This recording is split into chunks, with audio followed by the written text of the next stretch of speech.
ధ్యానంపై శ్రద్ధ పెరగాలంటేనా, ఏనిపైన శ్రద్ధ పెరగాలన్నా దాని విలువ మనకు తెలియాలి. అది ఎందుకు అలా కదా, ఎందుకు అనేది తెలియాలి మనకి. మన బుర్ర చాలా లాజికల్ బుర్ర. ఎప్పుడు మనల్ని ఇబ్బంది పెడతా ఉంటుంది. ఎందుకు, నీళ్ళు తాగమంటే ఎందుకు, పడుకోమంటే ఎందుకు, ధ్యానం చేయమంటే ఎందుకు, ఏమొస్తుంది లాభం, దానికి ఎప్పుడు లాభం కావాలి. లాభసాటి వ్యాపారం చేయాలనుకుంటా. అందుకే ధ్యానం వల్ల లాభాలు అని ప్రతిసారి లిస్ట్ ఇచ్చి ఆరోగ్యం బాగా అవుతుంది, ఇది బాగా ఓహో అవునా అయితే చేస్తా, అయితే ఓకే, అది కూడా ఉడతా భక్తిగా చేస్తా. అప్పుడప్పుడు ధ్యానమే లేకుంటే నా జీవితమే లేదు అని అర్థమయ్యే రోజు వస్తే చచ్చినట్టు చేస్తాం. అందుకే ఓషో రేంజ్ ఒక పుస్తకంలో చెప్పాడు, yoga the science of the soul పుస్తకంలో, అసలు ధ్యానం ఎప్పుడు మొదలవుతుందంటే మనిషి మరణావస్థకి వెళ్ళి తిరిగి వచ్చినప్పుడు. అంటే చావు చివరి దాకా వెళ్ళి మళ్ళీ బతికాడు అనుకో, అబ్బా చచ్చినట్టు ధ్యానం చేస్తాం, వద్దన్నా ధ్యానం చేస్తాం. డెడ్ ఎండ్ అంటారు. అంటే మరణాన్ని బ్రతుకుండగానే పొందిన వాళ్ళు కొంతమంది ఉంటారు పాపం, చివరి వరకు వెళ్ళింటారు. ఏదో ఆరోగ్య సమస్య వలనో మానసిక సమస్య వల్ల. 95లో నేను మానసిక సమస్య పొందా, డిప్రెషన్. చావడం చాలా ఈజీ బతకడం కంటే అని అనిపించేది నాకు, చాలా సులభమేమో అనిపించేది. దానివల్ల చచ్చినట్టు ధ్యానంలోకి వచ్చా. వేరే దారి లేని, బ్రతకాలంటే నేను ధ్యానం చేయాల్సిందే, లేకపోతే నేను చావడం ఒకటి తప్ప వేరే మార్గాలు డూ ఆర్ డై రెండు లేవు నాకు ఆప్షన్లు. ఒకటి చావాలి ఆర్ ధ్యానం చేయాలి. 95లో నా ఆప్షన్స్ ఉండే, మల్టిపుల్ చాయిస్ లేవు. నేను బ్రతకాలనుకున్నా, అందుకే నాకు ధ్యానంపై శ్రద్ధ వచ్చింది. మనకు దేనిపైన ఉదాహరణ చదువు దేనికోసం అంటే ఇంజనీర్ కావడం కోసమో డాక్టర్ కావడం కోసం మనం చిన్నప్పుడు చెప్తుంటాం, అరే స్కూల్కి వెళ్ళరా నువ్వు ఇంజనీర్ అవుతావు, డాక్టర్ అవుతావు, మంచి ఉద్యోగం కోసం. అవునా అయితే నేను స్కూల్కి వెళ్తా. ధ్యానం యొక్క అసలు విలువ, ధ్యానం దేనికోసం, మన నిత్య జీవితాన్ని ఉద్ధరించుకోవడం కోసం, పక్కన వాళ్ళని ఉద్ధరించుకోవడం కోసం కాదు, మనల్ని మనం ఉద్ధరించుకోవడం కోసం ధ్యానము. మన జీవిత లక్ష్యాన్ని చేరుకోవడం కోసం ధ్యానము. మన ఉద్యోగ లక్ష్యాన్ని కోసం కాదు ధ్యానం. కళ్ళు మూసుకొని ఓం ధ్యానాయ నమః, నాకు ఉద్యోగం రావాలే నమః, నాకు పెళ్ళి కావాలే నమః. ధ్యానం పెళ్ళి కోసము కాదు, ధ్యానం పిల్లల కోసము కాదు, ధ్యానం డబ్బుల కోసము కాదు, సంకల్పాలు కోరికలు నెరవేర్చుకోవడానికి కోసం కాదు. ధ్యానం మన ఆత్మజ్ఞానం కోసము. ధ్యానం ఇంకా చెప్పాలంటే ఇందాక గురువులు చెప్పారు, ముక్తి మోక్షం కోసము. ఏం అవసరం మనకి, ముక్తి మోక్షం అవసరం లేదు కదా, ఇప్పుడు మనకు డబ్బులు కావాలి. అందుకే ఏదో చిన్న చిన్న లౌకిక లాభాలు కూడా వస్తాయి అని, ఏదో లాభాలు, ధ్యానం వల్ల ఆరోగ్యం బాగవుతుంది, ధ్యానం వల్ల ఇది బాగుతుంది అది బాగుతుంది చెప్తాం. చాక్లెట్లు అవి. ధ్యానం వల్ల మన మొత్తం జన్మంతా బాగుపడిపోతుంది, జన్మలు బాగుపడిపోతాయి ధ్యానం వల్ల. ఈ జన్మే కాదు, వచ్చే జన్మ ఉంటే కూడా అప్పుడు కూడా బాగుపడిపోతుంది. ధ్యానం యొక్క విలువ తెలిస్తే అప్పుడు ధ్యానంపై శ్రద్ధ పెరుగుతుంది. ధ్యానం విలువ మనకు తెలియకపోతే ఎంత తెలీదో ఎంత తెలుసో అంతే శ్రద్ధ ఉంటుంది. చదువు విలువ నాకు చిన్నప్పుడు తెలిసింది. మన ఉద్యోగం లేక చాలా ఇబ్బందులు పడ్డా, ఉద్యోగం మధ్యలో పోతే డబ్బులు లేక, తిండి లేక, నూకలు తిన్న రోజులు ఉన్నాయి, తాగిన రోజులు ఉన్నాయి. అది చూసి నేను చిన్న కొడుకు, మా అన్న వాళ్ళు మా అంతా చాలా కష్టపడి పెంచారు నన్ను, పూల్లో పెట్టి పెంచారు. వాళ్ళకి చెప్పులు లేకపోయినా నాకు బండి ఇచ్చేవాళ్ళు, తిండి లేకపోయినా వాళ్ళకి తిండి లేకపోయినా నాకు అందరు కలిసి ఏదో తిండి పెట్టేవాళ్ళు. వాళ్ళని చూసి ఓహో నేనేదో ఇంజనీర్నో డాక్టర్నో అయితే, ఒక ఇంజనీర్ అయితే నేను చక్కగా బతకొచ్చు విలువ తెలిసింది. కాబట్టి కష్టపడి ఇంజనీర్ అయ్యా. ఆ తర్వాత ఒక యోగిని చూశాను, ఓహో యోగిని చూస్తే యోగిలాగా తయారైతే ఇంకా అద్భుతంగా బతకొచ్చా. ఒక ఇంజనీర్ని చూసి గొప్పగా బతకొచ్చని వచ్చాను. కానీ ఇంజనీర్ కాదు గొప్పగా బతకడం అంటే, డాక్టర్ కావడం, ఐఏఎస్ కావడం కాదు. ఐఏఎస్ అవుదాం అనుకున్నా, ఎందుకంటే గొప్పగా బతకొచ్చు. ఐపీఎస్ అవుదాం అనుకున్నా, గొప్పగా బతకొచ్చు. గొప్పగా బతకడము అంటే గొప్ప ఉద్యోగంలో బతకడం కాదు, గొప్ప జ్ఞానంతో బతకడం, అది యోగిలాగా బతకడము. ఒక యోగిలాగా బతకడమే గొప్ప, ఒక వివేకానందుడిలాగా బతకడం గొప్ప. మన దేశంలో గమనిస్తే, పురాణాల్లో నుంచి చరిత్రలో గమనిస్తే అందరూ యోగులను ఫాలో అయ్యారు, విజేతలను ఫాలో అవ్వలేదు. ఎన్నో రాజ్యాలను జయించిన వాళ్ళని ఫాలో అవ్వలేదు. మన అలెగ్జాండర్ని ఫాలో అవ్వలేదు, మన బుద్ధుడిని ఫాలో అయ్యాము. అలా కదా, మన రాముడిని ఫాలో అయ్యాం, కృష్ణుడు ఫాలో అయ్యాం. వీళ్ళు యుద్ధాలు చేయలేదు, ఆస్తులు సంపాదించలేదు. అలా కదా, కృష్ణుడు రాజు కాదు, వాళ్ళ అన్నకు రాజ్యం ఇచ్చాడు బలరాముడికి. కృష్ణుడు రాజు కానే కాదు, రాజకుమారుడైనా ఆయన తీసుకోలేదు. వసుదేవుడి కుమారుడైనా ఆయన తీసుకోలేదు, ఇంకొకరికి రాజ్యం ఇచ్చేశాడు ఆయన. గాంధీ రాజు కాలేదు, అనగా గాంధీకి ఏ పొజిషన్లో లేవు, గాంధీ హోదాలు తీసుకోలేదు. ఆయన సాధనను తీసుకున్నాడు, ఆయన ఒక యోగి. మనం కూడా యోగుల పుస్తకాలు చదివితే, యోగులను ఆదర్శంగా తీసుకుంటే ధ్యానం విలువ అర్థమవుతుంది. అప్పుడు ధ్యానం మీద శ్రద్ధ పెరుగుతుంది. అందుకే శ్రద్ధ పెరగాలంటే శ్రద్ధ ఉన్న వాళ్ళని కలవాలి. చివరి సందేశం ఏంటంటే, శ్రద్ధ పెరగాలి అంటే శ్రద్ధ కొండంతా ఉన్నాను కలవాలి. మనం ఏం చేస్తాం, ఇంత ఉన్నాను కలుస్తాం. పర్లేదు, ధ్యానం చేస్తే బాగానే ఉంటుంది. అవునా, అయితే సరేలే అప్పుడప్పుడు ధ్యానం చేద్దాం. ప్రతిసారి లాంటి వాళ్ళని కలిస్తే ధ్యానం అంటే ఎస్, ధ్యానం కోసం ప్రాణం ఇవ్వాలి.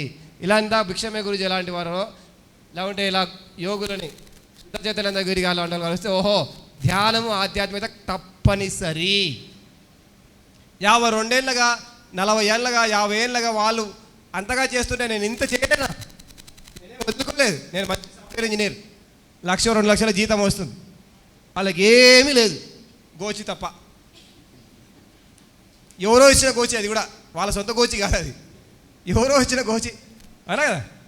ఇందాక పాపం గురువు గారికి ఏమున్నాయి, ఎవరో ఇచ్చినవి వేసుకుంటారు, వాళ్ళ సొంతంగా షాపింగ్ చేయరు. ఇది కూడా నేను వేసుకోలేదు, నేను కొనుక్కోలేదు, ఎవరో ఇచ్చిన గోచి ఇది నాకు. ఎవరో ఇచ్చిన దాంతోనే వాళ్ళు అంత అద్భుతంగా బతుకుతుంటే, మనకి ఇల్లు ఉంది, కారు ఉంది, ఆస్తులు ఉన్నాయి, పిరమిడ్, ఇప్పుడు పిరమిడ్ కూడా ఉంది. మనం ఎందుకు ధ్యానం విలువ తెలుసుకోలేకపోతున్నాం? ధ్యాన విలువ మనకు ఎందుకు అర్థం కావడం లేదు? ధ్యాన విలువ అర్థం కావాలి అంటే ఆచార్య సాంగత్యం చేయాలి. అది చివరి స్టేట్మెంట్. ఆచార్య సాంగత్యం, సజ్జన సాంగత్యంతో పాటుగా ఆచార్య సాంగత్యం చేయాలి, అప్పుడు పెరుగుతుంది. సజ్జన సాంగత్యం చేస్తుంటాం, కొంత ధ్యానం చేసే వాళ్ళతో సజ్జన సాంగత్యం చేస్తాం, ఇంత ధ్యానం చేస్తాం. ఇంత ధ్యానం చేసే వాళ్ళతో కాదు, కొండంత ధ్యానం చేసే వాళ్ళతో సాంగత్యం చేయాలి. అప్పుడు ఇంకా ఎక్కువ ఇంట్రెస్ట్ వస్తుంది, ఇన్స్పిరేషన్ వస్తుంది. ఓకేనా madam? Thank you very much. Next, ఆ బుక్ని అలా మర్చకూడదు, ఇప్పుడే ఇచ్చాం. పుస్తకం ఎలా చదవాలి అంటే, పుస్తకాన్ని ఇట్లా మర్చి దాంట్లో పేపర్ ఇలా మడత పెట్టి. నేటి యువత ఒక లక్ష్యం పెట్టుకుందాం అనుకున్నప్పుడు వాళ్ళ తల్లిదండ్రుల ప్రభావం చాలా ఉంటుంది, వాళ్ళ టీచర్ల ప్రభావం, సమాజం ప్రభావం కూడా చాలా ఉంటుంది. ఇలాంటి ఒత్తిడిలో వాళ్ళ లక్ష్యం పెట్టుకోవాల్సి ఉంటుంది. దానివల్ల లక్ష్యం చేరుకోలేకపోతుంటారు. మెల్లగా శ్రద్ధగా చదువు. చాలా చక్కగా చదువుతున్నావు, కానీ పర్వాలేదు, మళ్ళీ ఒకసారి నీట్గా చదువు, స్లోగా. నేటి యువత ఒక లక్ష్యం పెట్టుకుందాం అనుకున్నప్పుడు వాళ్ళ తల్లిదండ్రుల ప్రభావం చాలా ఉంటుంది, వాళ్ళ టీచర్ల ప్రభావం, సమాజం ప్రభావం కూడా చాలా ఉంటుంది. ఇలాంటి ఒత్తిడిలో వాళ్ళ లక్ష్యం పెట్టుకోవాల్సి ఉంటుంది. దానివల్ల లక్ష్యం చేరుకోలేకపోతూ ఉంటారు. మరి ఒత్తిడి తట్టుకోవాలి, ముందుకు ఎలా సాగాలి? ఎస్, సో లక్ష్యం పెట్టుకోమని చెప్తున్నావు యువతకి, అవునా కదా. కానీ లక్ష్యం పెట్టుకుంటూనే ఎవరెవరు వస్తారు ఇంట్లో? ఫస్ట్ అమ్మ, నాన్న, తమిళ అమ్మాయి వచ్చేస్తారు. ఏం లక్ష్యం పెట్టుకున్నావు? డాక్టరా, ఇంజనీరా? అప్పుడే పుట్టింటారు పాపం, ఇప్పుడే బయటకు తీసుకొచ్చింటారు. వీడు డాక్టర్ అవుతాడు, వీడు ఇంజనీర్ అవుతాడు. పిచ్చి పట్టిపోయింది జనాలకి. మన దేశం చాలా గొప్పది, ఎందుకంటే వివేకానంద లాంటి వారు ఉన్నారు, రామకృష్ణ పరమహంస లాంటి వారు ఉన్నారు, అని గొప్పగా చెప్తావు. కానీ మన ఇంట్లో మాత్రం ఉండకూడదు, మన ఇంట్లో గొప్పది కాదు. అలా మన దేశంలో గొప్ప వాళ్ళు ఉండాలి, కానీ మన ఇంట్లో గొప్ప వాళ్ళు ఉండకూడదు. ఇప్పుడున్న యువకులు సగం చెడగొట్టేది మన ఇంట్లో వాళ్ళే. పుడుతూడే నూరిపోయాలి. ఆస్తులు సంపాదించు, డబ్బులు సంపాదించు, కోట్లు సంపాదించు, ఇవే లక్ష్యాలు. అదే 100 ఏళ్ళ కిందట మన తాతల కాలంలో బాగా గుర్తు తెచ్చుకోండి. నేను ఒక పద్ధతిగా ఉండు అని చెప్పేవాళ్ళు. ఒక పద్ధతి, మంచివాడిగా ఉండు, డబ్బులు లేకపోయినా పర్లేదు, ఒక మాట మీద ఉండు, విలువలను కాపాడారు వాళ్ళు. కాబట్టి అప్పుడు పెద్దరాడికి డబ్బులు లేకపోయినా పెద్దరికంగా చూసేవాళ్ళు. ఇప్పుడు పెద్దరాడికి వెనకాల కోట ఉండాలి. ఓ పెద్ద మనిషి అంటే డబ్బులు ఉన్న మనిషి కాదు, అప్పుడు పెద్దరికంగా ఉన్న మనిషిని పెద్ద మనిషిగా చూసేవారు. తెలుసో తెలియకో ఈ తరాన్ని, వచ్చే తరాన్ని చెడగొడుతున్నది మనమే. మనం అంటే తల్లిదండ్రులం. నేను కూడా తల్లిదండ్రులే కదా, నేను తండ్రినే. నాకు ఒక పాప ఉంది, ఇంటర్మీడియట్ చదువుతుంది మా పాప. ఏ రోజు కూడా ఇంటర్మీడియట్ ఫస్ట్ ఏ రోజు కూడా ఎన్ని మార్కులు వచ్చాయని అడగలేదు. నేను అడగదలుచుకోలేదు. ఎన్ని మార్కులు వచ్చాయి, ఎందుకు తక్కువ వచ్చాయి, ఎందుకు ఎక్కువ, వాళ్ళకంటే ఎందుకు తక్కువ వచ్చాయి. ఫస్ట్ ర్యాంక్ వస్తే ఈ స్కూల్లో, ఆ స్కూల్లో వాడికి అంటే కూడా నీకు ఇంకా ఎక్కువ రావాలి కదా. ఈ పోల్చి పోల్చి పోల్చి పోల్చి మనిషి మీద ప్రేమ లేకుండా చేసి వాడి లోపల కుళ్ళి కుళ్ళి ఏడ్చేటట్టు మనమే చేస్తాం. కానీ పెద్దవాడయ్యాక మనల్ని బాగా చూసుకోవాలి. ఎలా చూసుకుంటాడు వాడు? చిన్నప్పుడంతా కుళ్ళగొట్టినాం మనం, వాడిని పొడిచి పొడిచి చంపాం. నీకు అందుకు మార్కులు రావట్లేదు, ఇన్ని మార్కులు రావట్లేదు, అది చేయట్లేదు, ఇది చేయట్లేదు, చూడు వాడు గుడ్ స్టూడెంట్, నువ్వు గుడ్ స్టూడెంట్ కాదు, నువ్వు బ్యాడ్ స్టూడెంట్, అది ఇది చేసి కుళ్ళిడేటు చేసి పెద్దగా అయ్యాక మాత్రం వాడు అమ్మ నాన్నను గౌరవించాలి, ప్రేమతో ఉండాలి దేశం మీద. ఎలా ఉంటాడండి? పక్కనోడిని ద్వేషించడం నేర్పించావు చిన్నప్పటి నుంచి. పక్కనోడికి మంచి మార్కులు వస్తే అసూయ ద్వేషాన్ని మనం నేర్పించాం. వీడు ఎట్లా మంచోడు అవుతాడు, డాక్టర్ అయినాక ఎట్లా మంచి అవుతాడు, ఇంజనీర్ అయ్యాక ఎట్లా మంచోడు అవుతాడు, లాయర్ అయ్యాక ఎట్లా మంచోడు అవుతాడు. మంచితనం గురించి ఎప్పుడైనా మాట్లాడేమో మనం? అసలు మన తల్లిదండ్రులు మాట్లాడేవాళ్ళు, ఇప్పుడు మనం మాట్లాడేవా? లేదు. మన తాతలు మాట్లాడేవాళ్ళు మంచితనం గురించి. గత 30-40 ఏళ్ళగా మనం మొత్తం పుట్టినప్పటి నుంచి వ్యాపారం గురించే మాట్లాడుతున్నాం.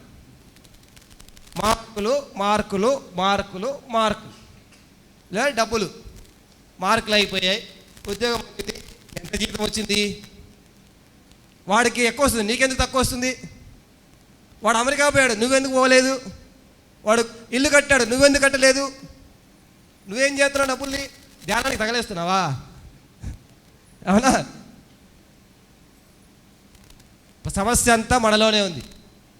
అందుకే పిల్లలు మారాల్సిన అవసరం లేదు, పెద్దలు మారాలి, తల్లిదండ్రులు మారాలి.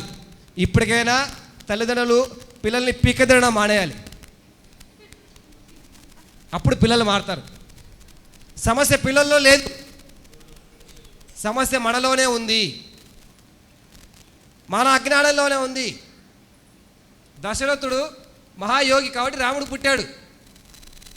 మహాయోగి ఆయన దేవతల రాక్షసుల సంహారంలో యుద్ధంలో ఆయన దేవతలకు సహాయం చేశాడు. ఆయన దశరథుడు కాబట్టి రాముడు వచ్చి ఆయన కడుపులో పుట్టాడు. మన కడుపులో రాముడు పుట్టాలంటే మనం అంత ఉందా ఏంటి? మన రామనామ జపం కూడా చేయము, కానీ రాముడు లాంటి కొడుకు కావాలి. ఎలా వస్తాడు? సీత లాంటి కొడలు కావాలి. ఎక్కడి నుంచి వచ్చేది?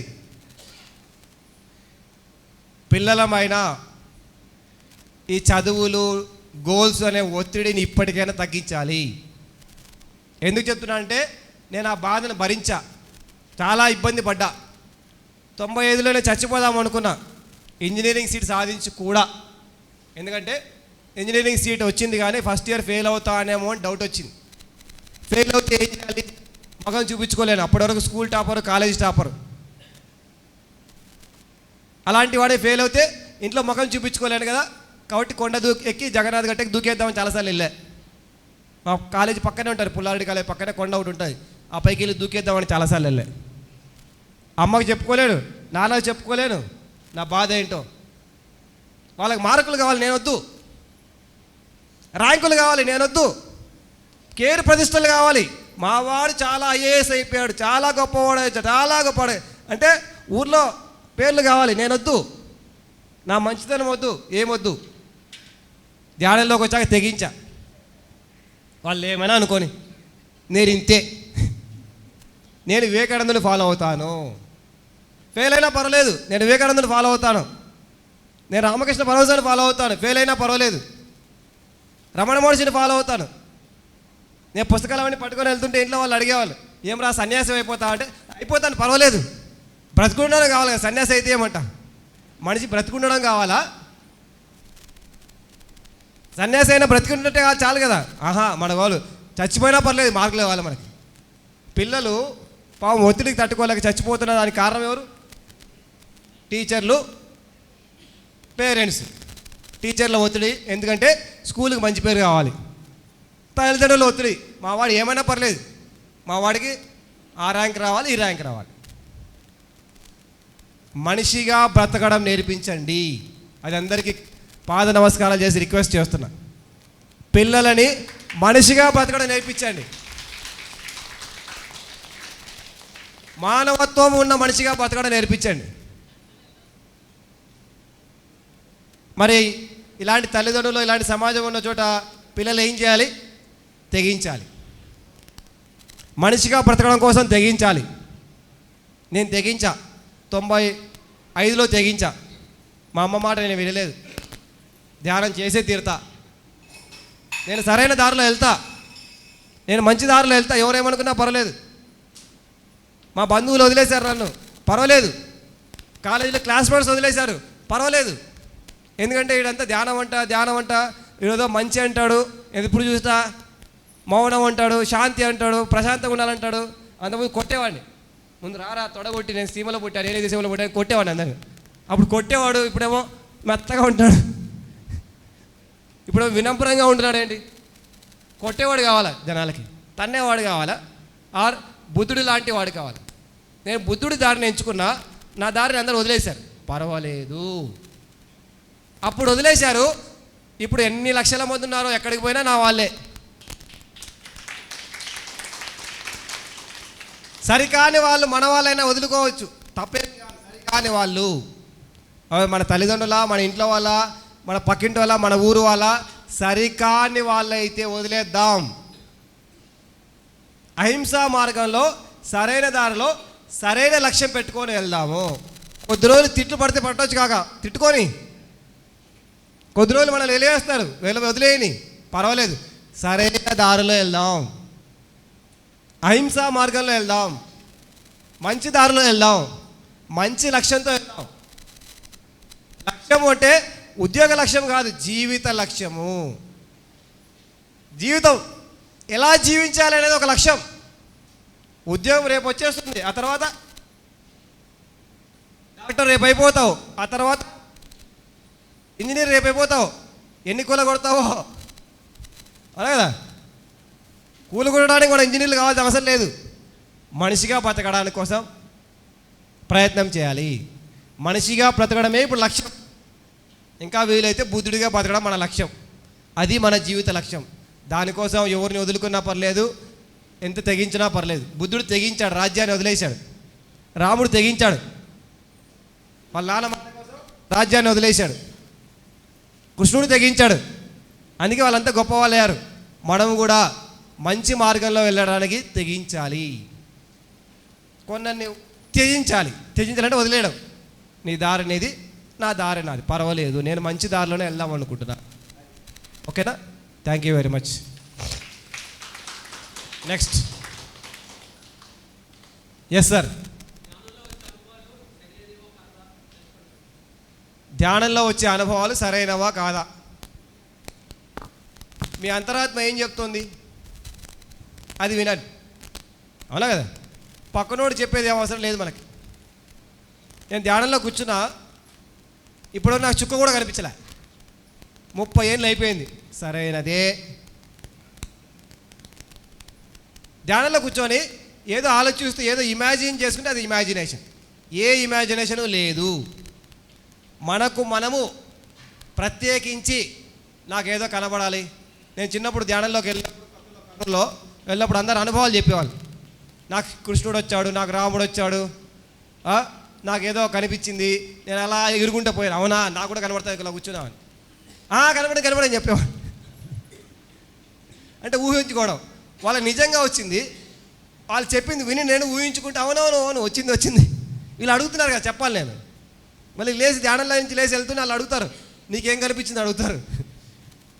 ఎవరి కోసమో ఏదో చెప్పడానికి మనం ఊహించుకొని ఏమీ చెప్పకూడదు. ఎవరి అనుభవాలు వాళ్ళవి. నాకు ఆ తర్వాత అర్థమైన తర్వాత ఇప్పటివరకు నాకేం చుక్కలు కూడా కనిపించలేదు, మంచి అనుభవమే. కొందరు కనబడుతున్నాయి, అది మంచి అనుభవమే. కానీ ధ్యానంలో ఒక లక్ష్యం వచ్చే అనుభవాలు కాదు. ధ్యానం యొక్క లక్ష్యం మార్పు, పరివర్తన. కృష్ణుడు కనిపించాడు అనుకోండి, ఏం చెప్తాడు?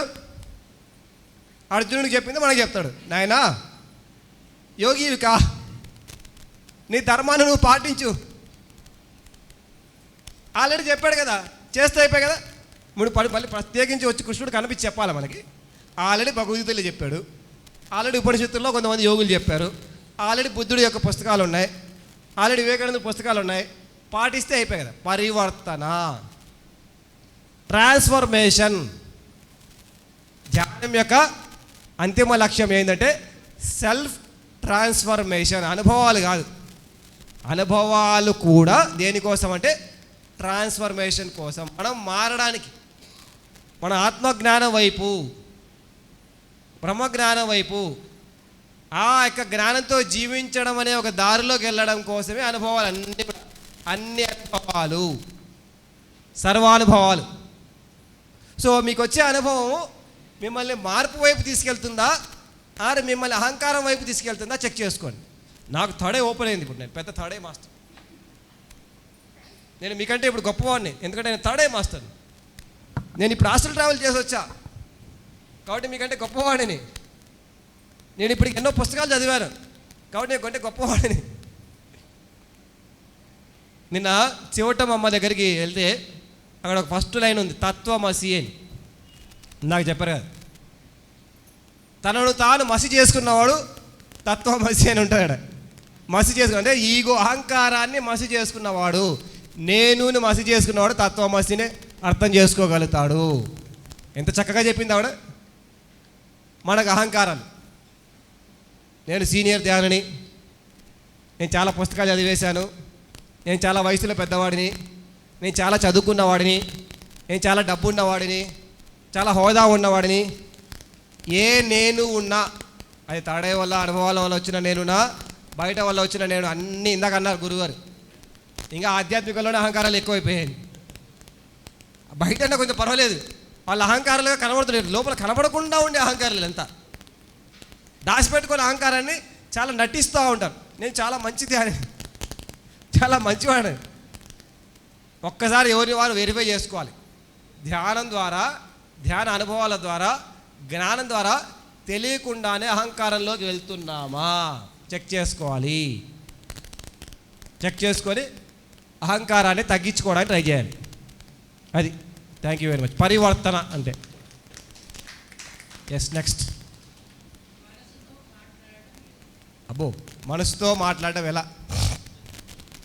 అంతర్వాణి గురించి అనుకోండి. లోపల ఏదో వినపడుతుంది అంటారు కదా, అంతర్వాణి, ఇన్నర్ వాయిస్. మన బుర్రలో 1,00,000 ఆలోచనలు ఉంటాయి. ఎంతగా అవి తగ్గిస్తూ వెళ్తే, ఇందాక నేను అందరికీ చెప్పా, మేడం ఎవరు మాట్లాడకండి అని. మీరు మాట్లాడుతుంటే నేను మాట్లాడితే ఏమి వినపడతాయి? నేను ఇంత పెద్ద మైకి పెట్టుకొని అరుస్తుంటేనే వినపడట్లేదు.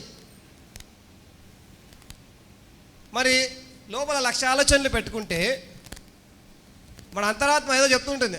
అంతర్వాణి ఎలా వినపడుతుంది? వినపడదు.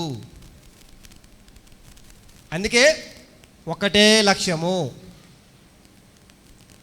ఆ లక్ష్యం పేరేంటంటే శూన్యము. లోపల అన్ని ఆలోచనలు తీసేయడం. నిన్న వద్దు, రేపు వద్దు, నిన్నటి బాధలు వద్దు, రేపటి కష్టాలు వద్దు. నిన్న ఎంతో కష్టమైనది జరిగింది, వద్దు, మనకు వదిలేద్దాం. చాలా కష్టమైనదే, చాలా బాధాకరమైనదే, వదిలేయాలి. చాలా ఇబ్బందికరమైనదే, వదిలేయాలి. గతాన్ని వదిలేయాలి, భవిష్యత్తు భయాన్ని వదిలేయాలి. అందరినీ వదిలేయాలి, అన్నిటినీ వదిలేయాలి. లోపల, బయట కాదు, లోపల వదిలేయండి. బయట వదిలేసేస్తాను సార్, నేను భార్యను వదిలేస్తా, ఉద్యోగం వదిలే కాదు, లోపల అన్నీ వదిలేసి ఎంతగా మనం శూన్య స్థితిలో ఉండడానికి ప్రయత్నిస్తే అంతగా మన అంతరాత్మ ప్రబోధం మనకు వినపడుతుంది, అర్థమవుతుంది. అది ఒక భాష రూపంలో కావచ్చు, ఆటోమేటిక్గా అర్థం కావచ్చు, అన్ని సహజ సిద్ధంగానే జరుగుతాయి. ఈరోజు నేను బుక్ రాయగలిగానంటే ఇది 3వ బుక్. నాకు రాయడం తెలియదు కానీ రాసా, లోపల నుంచి రాసా, బయట నుంచి రాయలే. ఒకసారి ఒక అతను ఫోన్ చేశాడు, సార్ మీ కొటేషన్ చాలా బాగుంటాయి, మీ బుక్ కూడా చాలా బాగుంటుంది, నేను తెలుగులో పిహెచ్డి చేస్తున్నాను, మీ దగ్గరకు వచ్చే నేను హెల్ప్ తీసుకోవచ్చా అని అడిగాడు. మా గైడ్ చెప్పాడు, మా పిహెచ్డి గైడ్, మా ప్రొఫెసర్ చెప్పారు అలాంటివి తీసుకోండి అంటే నాయన రావద్దు అని చెప్పా. ఎందుకంటే నాకు తెలుగు రాదు, నాది భాషా జ్ఞానం కాదు, ఆత్మ జ్ఞానం అని చెప్పి. భాష రావడం వల్ల నేను బుక్ రాయడంలే, నాకు తెలుగు రాదు, సరిగ్గానే రాదు. తెలుగులో నాకు చాలా తక్కువ మార్కులు వచ్చాయి చిన్నప్పుడు. తెలుగు మాట్లాడతాను ఎందుకంటే మదర్ టంగ్, నా మాతృభాష తెలుగు. కవిని కాదు, పాండిత్యం అంతకంటే రాదు, పద్యాలు అంతకంటే రావు మనకి. నాకు ఏ పద్యము రాదు, చిన్నప్పుడు వచ్చేవి చదువుకునే రోజుల్లో, వదిలేశాను పద్యాలను. నేను గొప్పగా చూపించుకోవద్దు కాబట్టి నేను గొప్పగా పద్యాలు చదివేసి చాలా గొప్పగా ఉప్పు కప్పు రంబు నొక్క పోలిక నుండు అది ఇది అని చెప్పేసి అబ్బా ఇప్పుడు అంతా చప్పట్లు కొట్టించుకోవాలి. ఇప్పుడు అబ్బా ఎంత మంచి చెప్పాడో. పాండిత్యం, ఆధ్యాత్మికత అంటే పాండిత్యము కాదు. ఇందాక అన్నారు గురుగారు, గీత పారాయణం కాదు, గీత ఆచరణ. 4 పద్యాలు గీతలో కంఠస్థం చేసి ఇంకోడికి గొప్పగా చెప్తే అది గొప్ప కాదు. 4 పద్యాలు, 4 శ్లోకాలు పాటిస్తే గొప్ప. పాటించడం. అలాగే మన మనసు శూన్యం చేసుకునే కొద్దీ అలా పైనుంచి మనకు అన్నీ వినపడుతూ ఉంటాయి. మన లోపల నుంచి కూడా అర్థం అవుతూ ఉంటుంది, అవగాహన పెరుగుతుంది, అన్నీ సహజ సిద్ధంగా. ఒకటే లక్ష్యం, శూన్యము శూన్యము శూన్యము శూన్యము. శూన్య స్థితిని పొందడానికి ప్రయత్నం చేస్తే, బుర్రను ఖాళీ చేసుకోవడానికి ట్రై చేస్తూ ఉంటే, అది ధ్యానంలోనో ప్రకృతి ద్వారానో ఏదో ఒక విధంగా ప్రయత్నం చేస్తూ ఉంటే మన అంతరాత్మ ప్రబోధాన్ని మనం వినగలుగుతాం. చాలా ఈజీ. అలా వినపడే నేను ఈ పుస్తకాలన్నీ 3వ పుస్తకం కూడా రాశాను.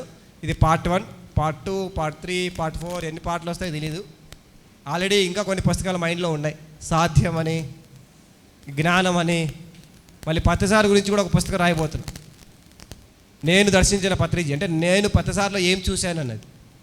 సార్ చరిత్ర కాదు, నేను సార్ గురించి ఏం అర్థం చేసుకున్నాను, సార్ దగ్గర నుంచి ఏం నేర్చుకున్నాను, ఏం తెలుసుకున్నాను అనే దాని మీద కూడా ఒక పుస్తకం రాయడానికి ప్రయత్నం చేస్తున్నాను. అది ఎస్. చెప్పండి మేడం, మైక్ ఇవ్వండి.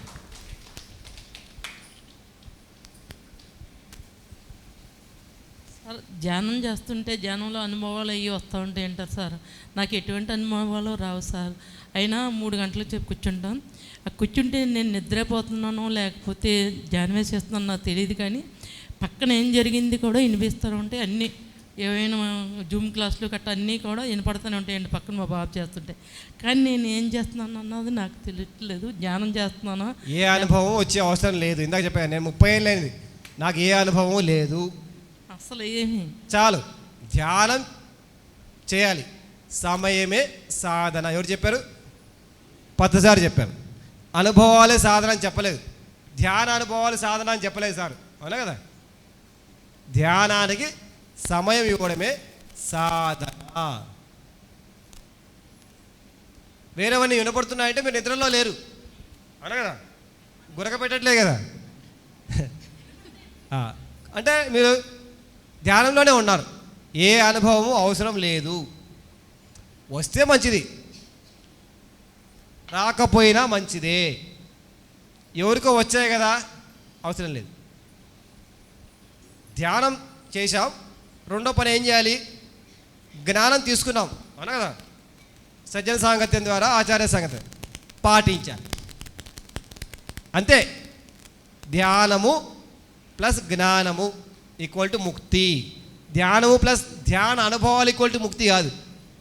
ధ్యానము ప్లస్ జ్ఞానము. జ్ఞానం అంటే ఆచరించిన జ్ఞానం, విన్నదంతా కాదు. పొద్దున్నీ చాలా విన్నాం, ఎవరైనా రాసుకున్నారా? మన తటవర్తి సారు అందరు నోట్బుక్లు తీసుకురాబోతే రానియాడు గేట్లోని. ఇక్కడ ఫ్రీగా ఒకటి రానిస్తున్నాను వచ్చేసరేంటి? ఎవరు అడిగేవాళ్ళు లేరు కదా. తటవర్తి సార్ అయితే బాగా తోలు తీసి ఏమో గెట్ అవుట్ అంటాడు. అట్లా ఉండాలేమో అందరికీ. ఆయన చాలా గొప్పవాడు. మరి ఈరోజు నోట్బుక్ ఎందుకు తీసుకురాలేదు మీరు? అక్కడికైతే ప్రతి నెల నోట్బుక్ తీసుకుని వెళ్తుందంట అమ్మగారు. ఇక్కడికి అమ్మగారు ఎందుకు నోట్బుక్ తీసుకురాలేదు అంటే పర్వాలేదులే, మన ఉమావే సారే కదా, ఏం అనుకోడు. మన స్వాములే కదా, ఏమడు సార్ అయితే తోలు తీస్తాడు. ఏ క్లాస్కి వెళ్ళినా నోట్బుక్ తీసుకెళ్ళాలి. తటవర్తి గారు చెప్పిన అద్భుతమైన మార్గం అది. ఏ క్లాస్కి వెళ్ళినా విద్యార్థుల్లాగా వెళ్ళాలి. ఎన్ని గుర్తుంటాయి మనకు? నిన్న చూసిన సినిమాలో సీన్లే గుర్తుండవు. పొద్దున ఏం చెప్పాడు చెప్పండి ఒకరు చేసి. పొద్దున పక్కన ఉన్న గురువులు ఇద్దరు ఏం చెప్పారు ఒక్కరు చెప్పండి లేచి. నేనైతే చెప్పలేను. అందుకే మళ్ళీ వీడియో రికార్డింగ్ చేసుకున్నా. మళ్ళీ వినాలని కూడా చెప్పింది. అందుకే ఇట్లాంటి గురువులు వచ్చినప్పుడు నేను రికార్డింగ్ చేయించుకుంటుంటా. ఎందుకంటే మళ్ళీ వినాలి. నేను రాసుకోలేకపోయినా. ఏ క్లాస్కి వెళ్ళినా జ్ఞానం వినడమే కాదు, మననం చేసుకోవడానికి రాసుకోవాలి. అట్లీస్ట్ కనీసం మనకు నచ్చిన విషయాలను రాసుకోవాలి. మనకు అవగాహనలోకి వచ్చినాయి, బాగుంది ఇదేదో మనం పాటించాలి, అవైనా రాసుకోవాలి. ఒక్క విషయం కూడా మనం ఇంటికి వెళ్ళి రాసుకోకుండా వెళ్తే ఈ క్లాస్కి వచ్చి కూడా వేస్టే. ఇంటికి వెళ్ళి ఇప్పటికైనా ఏం చేయాలంటే వెళ్తూనే ఒక పుస్తకం తీసుకొని ఒక్కొక్క పాయింట్ అయినా రాసుకోండి. ఈరోజు నేను ఈ విషయాన్ని అర్థం చేసుకున్నాను, ఇది నాకు ఉపయోగపడుతుంది, నా జీవితంలో నేను పాటిస్తాను, ఇది పాటించదగినదే. అప్పుడు మారుతుంది జీవితం. అట్లా నేను ఎన్నో నోట్బుక్లలో రాసుకునేవాడిని. సో తటవర్తి సార్ క్లాస్లో ఒక్కొక్కటే కాదు, ఏ క్లాస్కి వెళ్ళినా నిజంగా సిస్టంతో వెళ్ళింటే ఏదో పిలిచారు ఇక్కడ రాజకీయ నాయకుల సభల్లో సంఖ్యను పెంచాలి కదా, అలా అనుకుంటే ఏం కాదన్నాం. ఇది రాజకీయ నాయకుల సభలు అయితే కాదు, నేర్చుకోవడానికి వచ్చాం, మనం అంతా తెలుసుకోవడానికి వచ్చాం. గుర్తుంచుకోవడానికి నోట్బుక్ పెన్ను తీసుకొచ్చుకోవాలి. Okay right madam, thank you. Next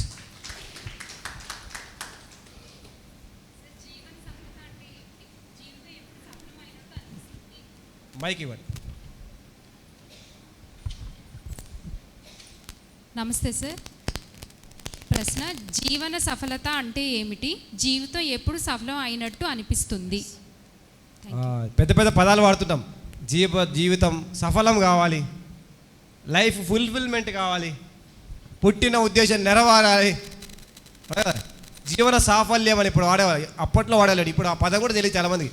జీవన సఫలత, జీవన సాఫల్యం అనే పదం ఉన్నట్టు కూడా చాలామంది తెలియదు. ఈ మధ్యకాలంలో తెలుగు పదాలకు ఇంగ్లీష్లో మీనింగ్ చెప్పాల్సిన పరిస్థితి వచ్చింది. జీవన సఫలత అంటే మనం ఏ ఉద్దేశంతో అయితే పుట్టామో ఆ ఉద్దేశం ప్రకారం జీవించడం. ఇందాకే అన్నా, ఈ ప్రోగ్రాం ఏ ఉద్దేశంతో వచ్చారు, మరి అది నెరవేరిందా? నెరవేరింది, విన్నాం. కానీ ఆ తర్వాత పాటిస్తే కదా నెరవేరినట్టు. ఇక్కడికి రావడం ఒక సఫలత, పొద్దునుంచి సాయంత్రం వరకు ఉండడం ఒక గొప్ప విషయం. కానీ అక్కడితో ఆగడానికి కాదు మనం ఇక్కడికి వచ్చింది. ఇక్కడ ఏదో ఒక విషయాలు నేర్చుకొని ఆచరించి జీవితంలో మనకు మనం చూసుకుంటే అప్పుడు ఎస్ ఈ ప్రోగ్రాం సక్సెస్ఫుల్ అయినట్టు. ఈ ప్రోగ్రాం ఇంతమంది వచ్చారు సక్సెస్ అయినట్టు కాదు. ఈ ప్రోగ్రాం అందరూ ఒక్క విషయానైనా వెళ్ళి పాటిస్తే సక్సెస్ అయినట్టు. అలాగే ఈ జీవితంలోకి ఎందుకు వచ్చాం అర్థం చేసుకోవాలి. నేను 95 ప్రాంతంలో ఈ ప్రశ్నతోనే చాలా ప్రయత్నం చేశా. జీవిత లక్ష్యం ఏంటి, ఎందుకు ఎందుకు ఎందుకు, నేను దేనికోసం జీవించాలి. మా అమ్మ నాన్ననేమో ఇంజనీర్ కావాలంటారు, ఇంజనీర్ అయిపోయా. ఆ తర్వాత అమెరికా పోవాలంటారు, మరి డబ్బులు సంపాదించాలంటారు.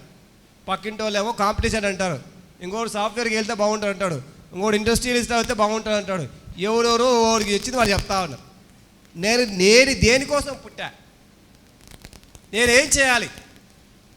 5 సంవత్సరాలు కొన్ని వందల వేల పుస్తకాలు చదివాను. ప్రతిసారి చెప్పినవన్నీ కూడా చదవగా చివరికి ఒక విషయం అర్థమైంది నాకు.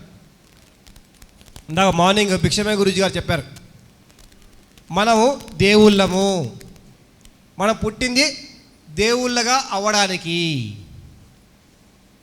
అందరం దేవుళ్ళమే కానీ మర్చిపోయిన దేవుళ్ళం. అందరం బుద్ధులమే కానీ మర్చిపోయాం. మన చిన్నప్పుడు పిల్లలే దేవుళ్ళు అనేవాళ్ళు. మనం కూడా పిల్లగా చిన్నప్పటి నుంచి వచ్చాం కదా, మనం ఎందుకు దేవుళ్ళు కాలే? పెద్దగా అయితేనే మన దైవత్వాన్ని కోల్పోయాము. మన దైవత్వాన్ని కోల్పోయాం. కోల్పోయిన దైవత్వాన్ని, కోల్పోయిన బుద్ధత్వాన్ని తిరిగి వెనక్కి తెచ్చుకోవడమే మన పని. అదే జీవితం సాఫల్యం చేసుకోవడం అంటే. ఒక్కటే లక్ష్యం. ఏం లక్ష్యం? దైవత్వము లేదా బుద్ధత్వము. మళ్ళీ ఒకసారి చెప్పండి. మన లక్ష్యము దైవత్వము లేదా బుద్ధత్వం. ఒకరు పేరు పెట్టుకోవచ్చు కాక. ఎప్పుడైతే ప్రతిరోజు ప్రతి నిమిషాన్ని మన లోపల ఉన్న దేవుణ్ణి మేలుకొల్పడానికి ప్రయత్నం చేస్తామో, మన లోపల ఉన్న బుద్ధుడిని మేలుకొల్పడానికి ప్రయత్నం చేస్తామో ప్రతి నిమిషాన్ని, అప్పుడు మన జీవితం సాఫల్యమైనట్టు. మనం పుట్టిన ఏ పనిలో పుట్టామో ఆ పని కోసం మనం జీవించినట్టు, మన జీవితం సాఫల్యమైనట్టు. లేకపోతే విఫలమే. ఈరోజు వచ్చా నేను పొద్దున్న సాయంత్రం వరకు ఇక్కడ ఉన్నాను. మంచి ఈ ఊళ్ళో మంచి ఏవో దొరుకుతాయి ఇంత స్వీట్లు, పోయి స్వీట్లు కొనుక్కొచ్చుకొని తిని వెళ్ళిపోయాయి అనుకోండి, సాఫల్యమైనట్ట. ఈ ఊళ్ళో స్పెషల్ ఏంటంటే కాకినాడ కాజాలాగా ఇక్కడ ఏమైనా ఉన్నాయా? తణుకు తాజా ఏమైనా ఉన్నాయా? పూతరేకులా? ఇక్కడ వచ్చా నేను పూతరేకులు తిని వెళ్ళిపోయా అంటే తణుకు అంటే పూతరేకులా? పూతరేకులు అయిండొచ్చు కాక, కానీ అది కాదు. తణుకంటే కాంతి ధర్మ పిరమిడు. నాకు తణుకులో ఒక కాంతి ధర్మ పిరమిడ్ ఉంది. అక్కడ శ్రద్ధగా ఉన్న ధ్యానులు ఉన్నారు. వారితో నేను సాంగత్యం చేయడమే నా లక్ష్యం. అప్పుడే నేను సాఫల్యమైనట్టు. పూతరేకులు తింటాయి. అందుకే చాలా చోట్ల చాలా ఊరికి వెళ్తే ఇది మా స్పెషల్ ఇస్తుంటారు. ఇవన్నీ ఆ తర్వాత. ముందు శ్రద్ధగా ఉన్న ధ్యానాలు పెట్టండి, నాకు అదే కడుపు నింపుతాండి. ముందు శ్రద్ధగా ఉన్న ధ్యానాలు చూపించండి.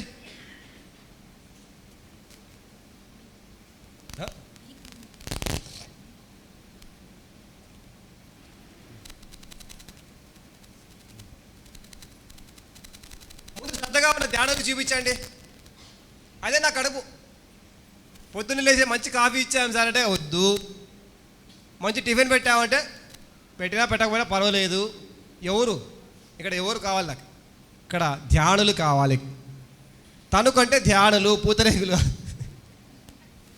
అట్లా కదా. అలాగే భూమి అంటే వ్యాపారమా? కాదు కదా.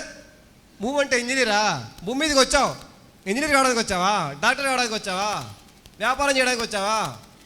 నువ్వు లేక నేను లేని దేవదాసులాగా అమ్మ నాన్న తమిళమ్మ ఇవ్వడానికి వచ్చావా? లైలా మజులు ఇవ్వడానికి వచ్చావా? కాదు. భూమి అంటే బుద్ధత్వము. భూమికి నేను బుద్ధత్వం కోసం వచ్చాను. దానికోసం నేను ప్రతి నిమిషం ప్రయత్నం చేస్తేనే నా జీవితం సాఫల్యం అయినట్టు. అది ఓకేనా? Thank you very much. కొద్దిసేపు ధ్యానం చేద్దాం. ధ్యానం ఒక 10 నిమిషాలు ధ్యానం చేశాక మన 4:30 క్లోజ్ అవుతుంది ప్రోగ్రాం. కళ్ళద్దాలు ఉన్న వాళ్ళు కళ్ళద్దాలు తీసేయాలి. ఎవరు కదలొద్దు మాస్టర్స్ దయచేసి. పుస్తకాలు కావాలనుకున్న వాళ్ళు చివరిలో వెళ్ళేటప్పుడు పేర్లు ఇచ్చి వెళ్ళాలి. ఇదిగో ఈ అబ్బాయి ఉంటాడు అక్కడ. మీ పేరు, ఊరు, ఫోన్ నెంబర్ ధ్యానమా చక్రంలో పుస్తకాలు తీసుకోవాలనుకున్న వాళ్ళు ఇచ్చి వెళ్తే ధ్యానమాయిల చక్రంలో పుస్తకాలు అందుకోవచ్చు. కావాలనుకున్న వాళ్ళు ఫోన్ నెంబరు అలాగే మీ పేరు, ఊరు చెప్పాలి. ఆ తర్వాత కళ్ళద్దాలు ఉన్న వాళ్ళు రాలేకపోయినా మీ ఫ్రెండ్స్ ఎవరైనా వస్తున్నా ఇక్కడ క్లాస్కి వచ్చారు కాబట్టి మీ పేరు, ఫోన్ నెంబర్ ఇస్తే వెరిఫై చేసి ఇస్తాం. వేళ్ళల్లో వేళ్ళు పెట్టుకోండి. కాళ్ళు 2 క్రాస్ చేయండి.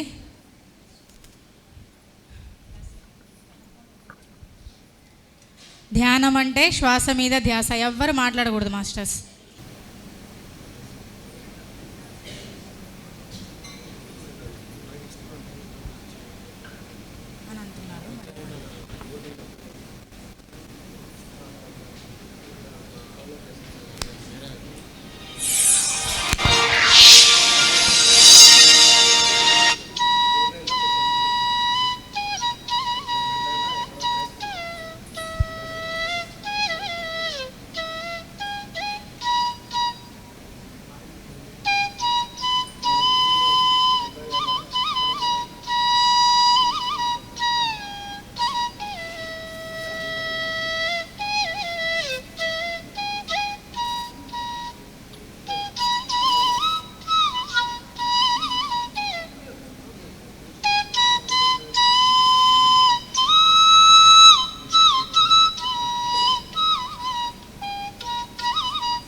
వేలు ఉంచుకొని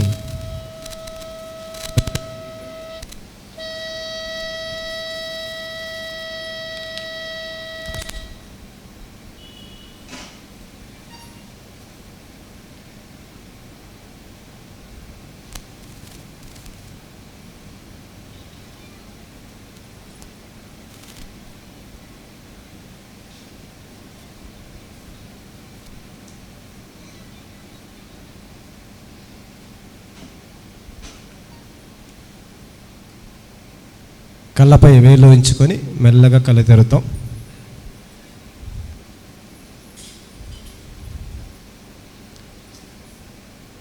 సో ఈరోజు జరిగిన అద్భుతమైన కార్యక్రమానికి, ధ్యానానికి, అన్నిటికీ ఒకసారి గట్టిగా చప్పట్లు కొడదాం.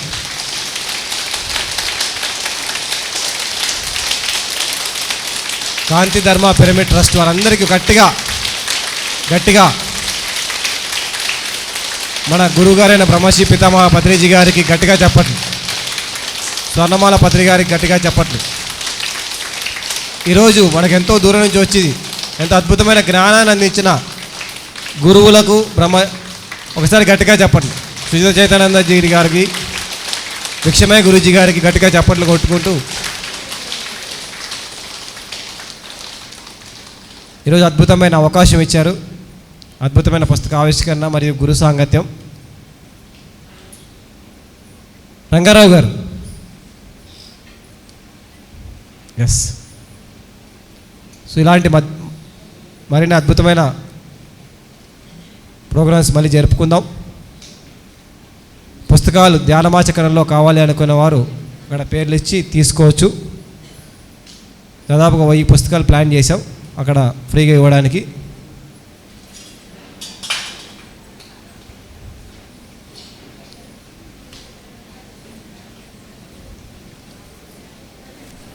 Yes sir. ఒకసారి సార్ గట్టిగా క్లాప్స్ కొడదామండి. ఉమామేష్ సార్కి గట్టిగా. సమాధ్యానం పుస్తకానికి కూడా ఒకసారి గట్టిగా కరతాళ ధ్వనులు అందిద్దాం.